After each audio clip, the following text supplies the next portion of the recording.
Hello guys, hello water sign, hello Pisces, hello Scorpio, hello Cancer. Welcome dito sa aking channel. Kapalaran 888, welcome guys. Alamin natin kung ano ang messages, vibration, gabay, energy para sa inyong lahat. Ito general reading, daily tarot reading para sa araw na ito. Wednesday message para sa lahat ng water sign, Pisces, Scorpio, and Cancer.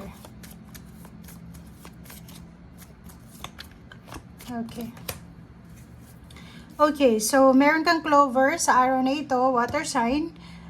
Sinasabi ng baraha dito na flowers surrounded in clover leaf mean happiness surmounted over grief. So, posibleng ikaw ay napapaligiran ng rason or pwedeng may mga rason sa buhay mo sa araw na ito na kailangan mo magpasalamat, maging masaya. Sinasabi ng baraha na may konting luck, good luck, and fortune ang naghihintay sa'yo sa araw na ito. And may potential ka din na gawing maganda, gawing successful ang buhay mo. Okay.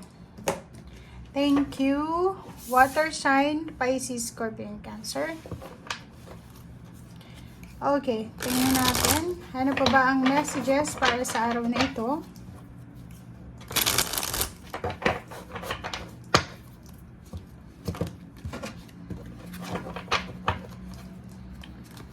Okay, Four of Cups.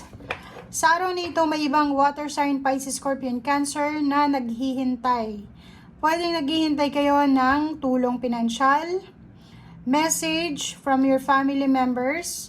Pwedeng humihingi ka ng tulong sa iyong magulang, sa iyong kapatid, sa iyong relatives, sa iyong friends. And until now, you're still waiting. Naghihintay ka pa rin sa reply nila or naghihintay ka pa rin sa posibleng messages, tulong, or posibleng nakikita natin dito na may feeling of discontentment. Okay? So, medyo hindi kayo kontento, impatient yung iba sa inyo dahil hindi nyo na mahintay kung ano yung reply. So, nagmamadali kayo. But, may iba sa inyo dito, water sign, Pisces, Scorpion, Cancer, na sa araw na ito, kung ano man itong hinihintay mo ng moral support, emotional support, financial support, ay posibleng makuha mo to. It's either from your family, from your loved ones, from your friends, or from your neighbors. So, nakikita natin dito na masaya ka. May rason ka. May rason ka para maging masaya. May rason ka para makuha yung balance sa araw na ito. So, it's emotional fulfillment. It's a moral satisfaction. Parang yun ang nakikita natin dito.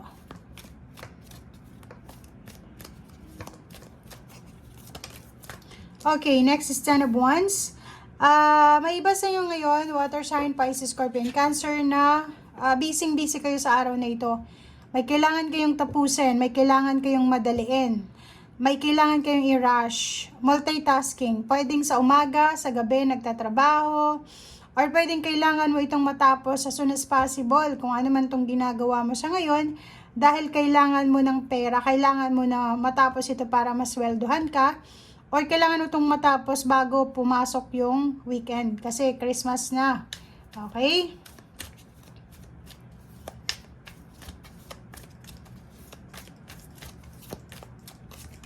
Okay, so the lovers.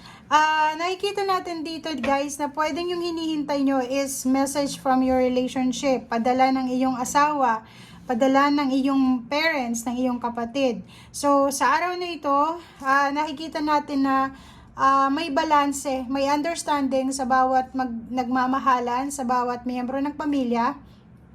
Magkakaroon ng partnership or pwedeng yung mag-asawa, magkakaroon sila ng ideas, solusyon sa kung ano man itong pinagdadaanan nila sa ngayon. Parang yung magkarelasyon dito is hand in hand nila na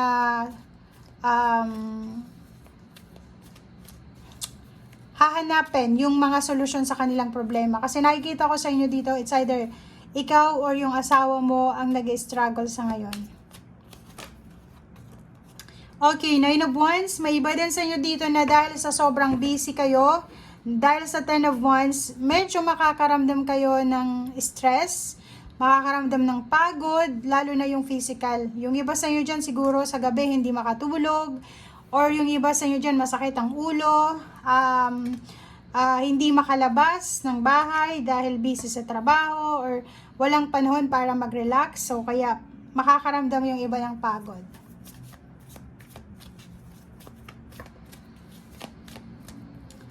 Okay. Next is Page of Wands. Isang magandang balita ang pwedeng dumating sa'yo sa araw na ito. Ang balitang ito ay pwedeng magdadala sa'yo ng good for future. Yun nga. So may good luck, good fortune na naghihintay sa'yo. May potential, opportunities, possibilities na pwedeng dumating sa'yo tungkol sa iyong hinaharap, sa iyong future. Oops, wow. Okay, Ace of Wands. Ace of Wands, meron sa inyo ditong kailangan na ma-excite. Kasi medyo sensitive ka, medyo moody ka sa araw na ito. So, sinasabi ng baraha sa iyo na posibleng isang event, isang pagkakataon sa araw na ito ang magdadala sa iyo or magbibigay sa iyo ng excitement. So, if ever na may kailangan kang tapusin na obligation, work, or kung ano pa man, siguro kung matatapos mo to sa araw na ito, pagdating ng gabi, or Thursday night, Thursday morning, medyo magiging excited ka, or medyo magiging masaya ka, or sinasabi ng barahan na Ace of Wands na kailangan mong mas maging masipag, kailangan mong maging mas matatag. Lalabanan mo yung yung tukso ng katamaran sa araw na ito. Yun ang sinasabi ng baraha. Meron din sa inyo dito na the Tower and Eight of Swords and Five of Cups. So nakikita natin dito na marami kayong pinanghihinayangan sa ngayon. Nanghihinayang yung iba sa inyo sa mga decision making nyo from October siguro or September. May mga decision making kayo na ginawa last October na pwedeng pinagsisisihan nyo sa ngayon. Sa ngayon, financially sobrang restricted. Feeling mo feeling mo hindi ka makaalis-alis, hindi ka makapag-desisyon din. Okay? So nakikita natin dito, may iba sa inyo na gustong umalis, gustong maghanap ng trabaho sa ibang lugar, malayong lugar, or bumalik sa dati nilang boss, sa dati nilang employer, but hindi sila makapag-desisyon kasi parang nahihiya sila siguro, or pwedeng ang dami nilang obligation sa ngayon, so hindi sila pwedeng umalis, hindi nila pwedeng i-abandon na itong obligation na to. So sa ngayon, parang sinasabi ng baraha sa'yo na nanghihinayang ka sa mga bad decision mo, wrong decision, but sinasabi ng baraha sa'yo dito na tapos na yon. Kailangan mong magpakatatag, nandito yung strength, kailangan mong gumawa ng desisyon, kailangan mong lakasan ng loob mo para sa pamilya mo. So, if ever man na wala kang energy sa araw na ito para gumawa ng desisyon, pilitin mo daw ang sarili mo. Pilitin mo na makaalis ka dyan sa situation na yan. Okay?